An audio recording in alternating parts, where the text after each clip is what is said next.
My name is Scott Tucker. Since 2004, I have traveled the globe in search of adventure, culture, and wildlife.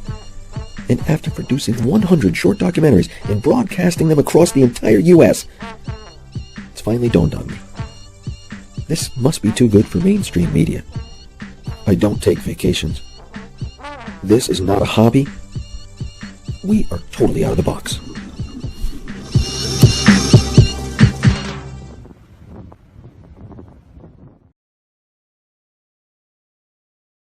This is the parallel universe. And all of a sudden, by the way, I'm joined by my life coach, who wants to remain anonymous at this point, who is now, this is not expected. All of a sudden, there's a violin that I did not know was even something that my life coach could play, has now been broken out.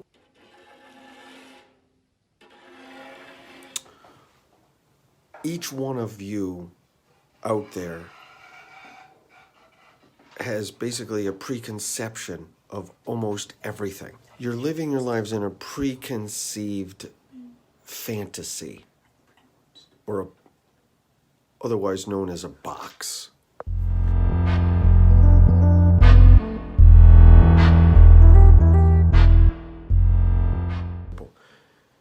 Since I was about 8 years old, I had an allergic reaction to cats. So bad that I was rushed to the hospital. My parents had no idea that I was allergic to cats. So I was rushed to the hospital in the middle of the night.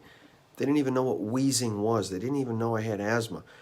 They brought me in, they gave me a shot of adrenaline, and they said, okay, he's all right, let's send him home.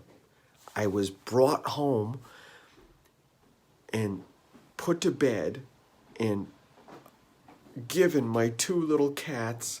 I snuggled up in bed with the cats again, and the next thing you know, I've got the same horrible condition happening. I can't breathe. Second time in a row, my parents call the ambulance. I go to the hospital, more adrenaline. Everyone's clueless. Nobody has any idea that the cats are causing it. This is when I'm 8 years old.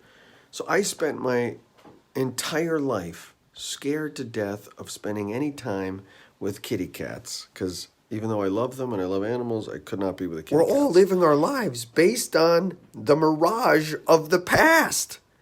We're not really living in the present, although I really want to say I am. After a tremendous lifetime of absolute fear over being with cats, being around cats, spending any time with cats. My life coach has cats. I come to visit on a regular basis, and I'm scared to death. The first couple times I come to visit, it's obvious that I begin to start to feel like my chest is tightening. Here I am, I'm 55 years old, and little by little, I realized, visit after visit, I'm not allergic to these cats. These are the same cats. I know I've had terrible wheezing episodes. So this brings about the question, was all of those were those asthmatic attacks in the past, were they psychosomatic? Was I reacting to what I thought I was supposed to react to? Was I creating those reactions? So, it's quite arguable that I wasn't, that I truly was allergic, and that I grew out of this allergy, which it still works if you look at it. All the decisions I'm making now, predicated upon the past, are simply just restraining me and preventing me from moving forward. So this is Scott Tucker's Parallel Universe. I invite you to please take a look at what you're doing. Take a look at the decisions you're making, How is it that the past is pressing up against and preventing you from seeing your way to, I would say, a happier future?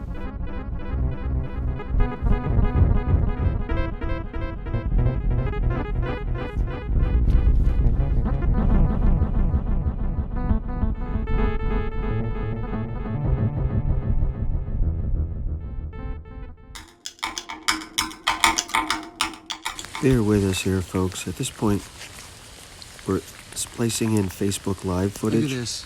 I think my microphone on my Look phone at this. My ended up goodness. getting a drop of water on it. You're going to have a tricky time actually hearing what I'm saying. Listen up. It's worth it. Spotted salamander trying to cross the road.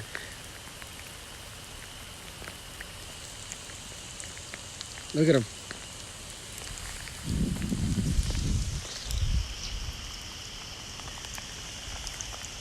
Gorgeous creature.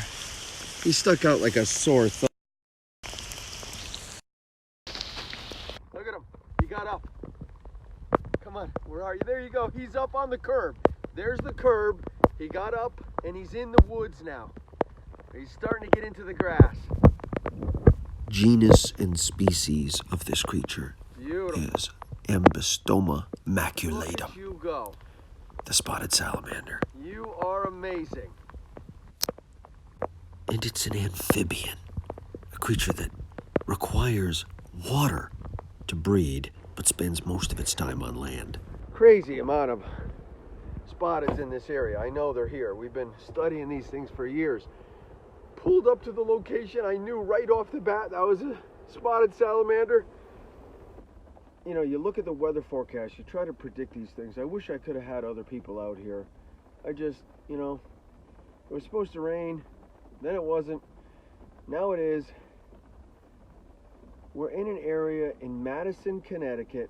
This is southern New England, where the spotted salamander is, I would say, phase 2 of its breeding situation. Back in March, probably early, maybe mid-March, that salamander, odds are pretty good, went into the vernal pool, which it decided it was time to breed. I think it was a male, and odds are pretty good that male went in, dropped a spermatophore, hung out, and a female took it in and then fertilized her eggs with it. Then he realized, okay, I'm done doing my business. It's late April. It's almost May. Time to get back into the foraging areas. Probably wasn't starving, but probably getting pretty hungry and decided, all right, let's get back to where we're going to go. Now, that thing is going to go to areas where you're never going to see it. I have looked for spotted salamanders. You can't find them. They're very difficult to find. They are fossorial. They're going to spend their entire lives, a foot, maybe more, below the surface. You won't hardly ever see them, even if you're, flipping rocks or logs. It's very unusual. They go into other mammals' burrows. This will break your heart. Okay, I'm going to try to show you this. Here comes a car. Yeah. Some of them did. I don't know what this is right here. I'm trying to ID it. Oh, no. Oh, this one did not make it. This is a spotted salamander. Oh, honey, he's dead. He's dead. He's not going to make it. Of course, he's still kicking, but he's not going to make it. Wow, what a beautiful creature. Isn't that so sad, though? I mean, these things have been here for probably many hundreds of years. We came in with the development, and of course, we're all trying to share the earth here, but Well, it's wonderful what you're doing out here. well, thank you. I wish I had some more volunteers out here. We just didn't think fast enough. Yeah. But anyways, All right, you have a good night. Thank- Thanks for showing me that. good luck. There you go. Yeah, look at him. It's a tree frog. Which, quite ironically, you'll never find in a tree. climb your windows. They'll end up... Sometimes... There he goes. Okay, you're gonna make it. Meanwhile, we're gonna give this guy kind of a little burial right over here on the side. I'm sorry, buddy. You're not gonna... A lot of times what'll happen... Okay, you can't even see me for some reason. Let me see if I can clean this. Is that better? A little bit better. What'll happen is the possums will come in and gobble them up. You won't even know they were there. The next morning, everything's gone. The crows will come in and eat them. Let's see what else we can find here. What else? Giant earthworms here. Look at them. Look at them. It's got to be 10 inches long right there. Nobody cares about the earthworms. How come? Because they haven't sprouted out a couple of arms and legs, I guess, and they don't have big, beautiful yellow spots, I guess. What's this here? What's this here? What the hell is this? Oh, it's plant matter. Okay. I do not see any more salamanders here. Oh, look at this guy. Did you get squished, buddy? Oh, no. I don't think you did. I don't think you did. You did not get squished. Look at you. See how he's kind of pressed down? He's like, maybe if I hide. Oh, there he goes.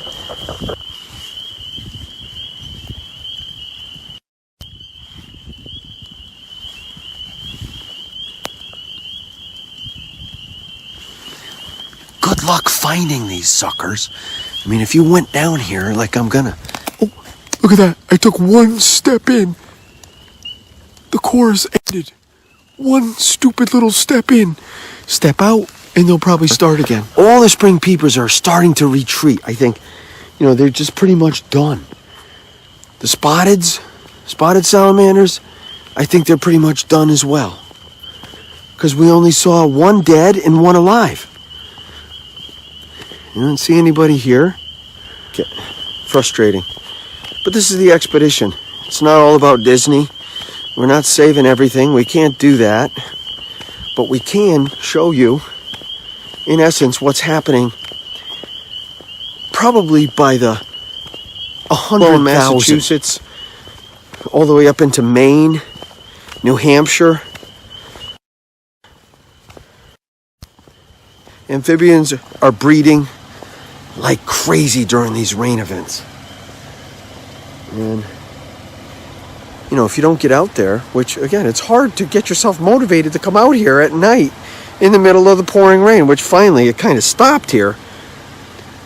You're never going to see it. You're never going to know where they lived. You're never going to know that you're living amongst them. All these folks here in this community here in Madison, they've been told over the years that you're in the middle of a breeding, an amphibian, breeding area. But we snuck in the houses. Everybody got a place to live. Salamanders can survive here, but we could use some volunteers. Could use people that are dedicated to this one location. We've talked about it in the past. We did spread the word, but again, it kind of goes in one ear and out the other over time. There's thunder. You hear that? That's not good. Thunder comes lightning. Anyways, that's it for now. Expedition Earth signing out until we figure out what the heck we're doing next. We got another one. Look at this beauty. Gorgeous. This one, oddly enough, is going the opposite direction as the last one. This one is heading, I guess that'd be north. Not to say it certainly could be heading into a upland area. I don't know exactly, where the vernal area is right in here. But look at this gorgeous. Look at the ribs. I think this is a female that just... Look at the size of my finger. That's my index finger compared to that beautiful face right there. So, as far as the overall length is concerned, I'm going to say 5.5 inches maybe. But I'm pretty sure it's a female. She probably laid her eggs over the last couple of weeks, and now she's done. I'm going to help her across because I just don't want to take a chance. Look at that creature. And 99% of its life on land, underground, fossorial. Come on. There you go. There you go. Okay. Get in there. Go, go, go. Go, go, go. Gorgeous. Moment, but we're back. Okay, we got the spotted salamander. It's been an extraordinary night. Some of you have seen these things a million times, some maybe never. This is an epic night to see these guys. They're everywhere. This is what it's like to be in New England. The wildlife's here. You got to go out at the wrong time for a mammal. When it's pouring rain and when it's dark. It's 11:20 p.m. Most of us have gone to bed now. It's Friday night. If you're not, you might be a little tipsy at this point. You really got to stake out your own little land, your own little area. There's people out there that live right around amphibian breeding migrants. You don't have to come to mine. I know where these are. They're close to where I live. You don't have to come here. They're right outside. Go out in your yard right now. Walk down the street. Walk around. $50 says you'll find something there. Maybe set up your own little signage system that says, look, slow down tonight, everybody. Here, you take that side of the road. I'll take this side of the road. Let's try to protect them. All right, enough out of me, people. It's 11:20. Can I go to bed, please? Could I? Okay, we got a new species here. New species. I don't know what this is yet. Oh my goodness, this could be our first large frog. Is it a bull or a green? Oh my goodness. I think it is there we go. Tympanic membrane, which is right behind the eye. Tympanic membrane, which enables it to actually listen. It's not gigantic, but it's definitely bigger than the eye. All good here, my friend. Doing a short documentary on the amphibian breeding migration.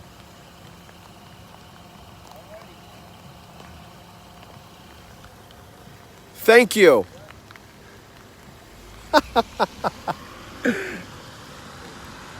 The police are here. That's okay. I think they kind of know me by now after the years. So, please forgive me. I'm spacing out. Is it a bull or a green? It might... Oh, there... Okay, good luck. Good luck. Good luck.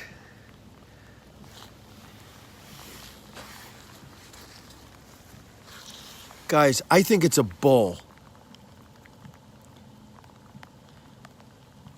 Please forgive me, guys, but look at that tympanic membrane. It's magnificent. Look at those powerful legs. So, bullfrogs and green frogs are so prolific and they're so well adapted to all these fragmented habitats that what happens is nothing can really outcompete them. And it's becoming a problem. We're hoping that somehow things will balance out, but right now we're going to wind up with a whole lot of bullfrogs and green frogs and very few other things.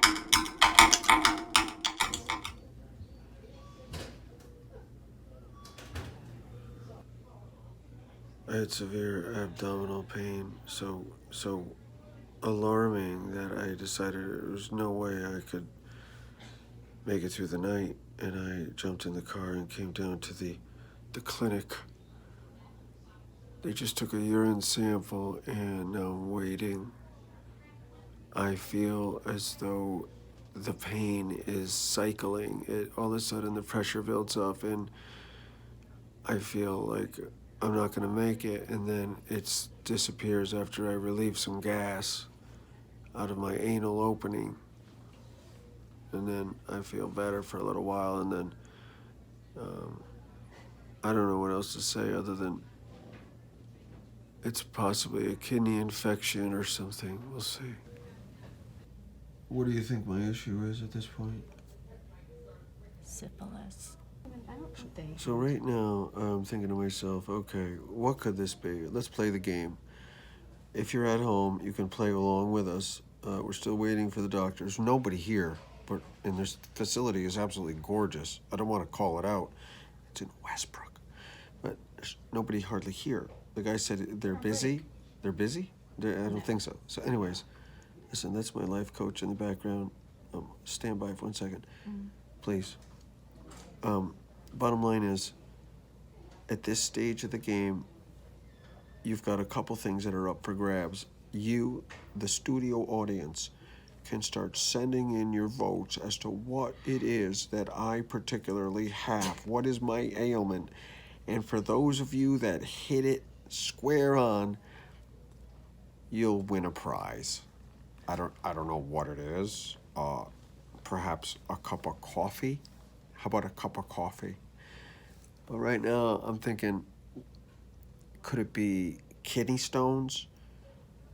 Could it be kidney infection? Could it be appendicitis? Could it be... Pregnancy? No. Could it be some sort of a sexually transmitted disease? I'd really like to get a hold of the person that designed these, because they're just absolutely delightful. They're just little flowers with little... They're sort of like little flowers. They're very cerebral. They're like embroidery flowers. You gotta give them an A for wardrobe. In the middle of probably some of the most severe pain I was feeling, a woman came in, a sweetheart, and she was saying, "Now, what pharmacy do you have?" And I'm like, "Oh my God, okay. Madison CVS, okay." Now, and then she's like, "What if you need something right now?" You're not gonna give me the medicine I need while I'm here right now? Wouldn't it be nice to have a doctor first? Are you kidding? They're asking. They're asking me, where am I gonna go? And And then she's just like, well, if you lived in Middletown, you could get, there's things open all. Does anyone else see what's wrong with this picture? Where are you going for medication at like 2 a.m? Everything's closed. It should be closed. You're at a hospital. You don't have all the drugs we need right here. What's the problem? Oh, I can't say it on camera. It's not very patriotic. She just said this is not the... She just said that this is not the America that they said it was going to be. You're sick, you show up, you have insurance.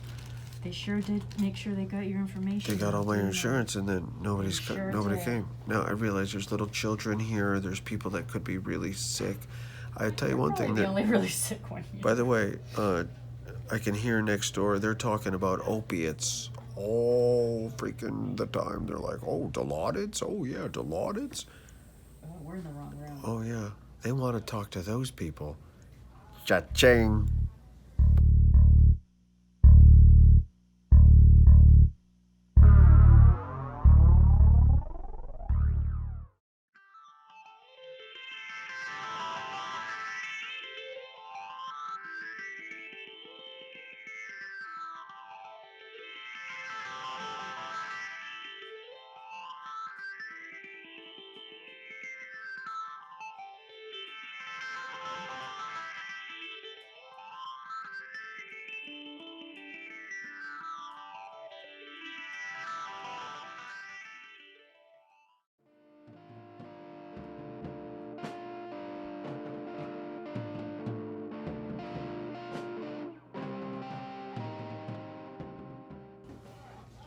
Listen, we're gonna get two. We're gonna get 2 canvases, but you have to promise me one thing.